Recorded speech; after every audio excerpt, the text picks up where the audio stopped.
सबसे पहले तो सबके प्रणाम। ये वीडियो बा खेसारी लाल यादव के खातिर। अब खेसारी लाल यादव के खातिर क्या है कि 4 या 5 दिन पहले उनका एगो गाना रिलीज भइला, जेकर टाइटल है गरम करे। गाना भी हमहू सुननी, लेकिन वो गनवा के जो धुनवा बा वो हमार गनवा से मैच कर रहा बा। अभी मैच कर रहा बा तो खेसारी भैया हमके ये बताएं कि रउआ पास राइटर के कमी हो गई बा। अगर कमी हो गई बा तो बताई, हम गाना लिखवा के हम देव रउआ गाई। क्या कर सकीला?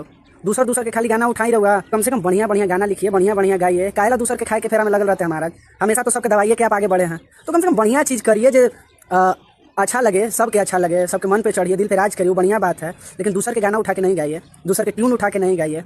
आपको लग रहा होगा कि आप बहुत बड़का सुपरस्टार है, घंटा के। वीडियो में आपने देखा कि ये सिंगर किस तरह से खेसारी लाल यादव को चोर बोलते हुए नजर आ रहा है। जी हाँ, खेसारी लाल यादव पे बहुत बड़े गाने का चोरी का आरोप लगाते हुए नजर आ रहा है। गाने का नाम है गरम करा। जी हाँ, मेरे स्क्रीन पे जो फोटो देख रहे हैं उसी गाने का फोटो अभी चल रहा है और खेसारी लाल यादव के उसी गाने को लेकर बोलते हुए नजर आ रहा है। आपको याद होगा कि खेसारी लाल यादव के इसी गाने पे अचानक 40 मिलियन व्यूज हो गया और इसके वजह से भी और बहुत सारे कंट्रोवर्सी और विवाद भी चल रहे हैं। सिंगर के नाम की बात करें तो सिंगर गौतम सिंह नाम है। जी हाँ, गौतम सिंह इनका नाम है, आईडी है, छोटा मोटा सिंगर है, लोग इतना इनको नहीं जानते हैं। हमने एक बात का इसमें नोटिस किया हुआ कि ये बार बार बोल रहे हैं कि धुन मैच कर रहा है। जी हाँ, मेरे गाने से धुन मैच कर रहा है। अब गाने टाइटल मैच कर रहे हैं या फिर नहीं कर रहे हैं तो पता नहीं। एक बात मैं आपको बतला दूं कि भोजपुरी का शुरुआत से ही ऐसा चला आ रहा है। जी हाँ, शुरुआत से ही चला आ रहा है कि किसी न किसी के धुन से मैच कर ही जाता है और लोग खूब गाते हैं। और सिर्फ धुन मैच कर रहा है तो चोरी का नहीं कहा जा सकता है, क्योंकि भोजपुरी का परंपरा चला आ रहा है। जी हाँ, जो भी बड़े हो या फिर छोटे सिंगर हो, सारे सिंगर ऐसे ही गा रहे हैं। बाकी आपको क्या करना है नीचे कोने बताना ना भूले। चैनल को सब्सक्राइब कर ले, फेसबुक इंस्टा को फॉलो करके जुड़ जाइए।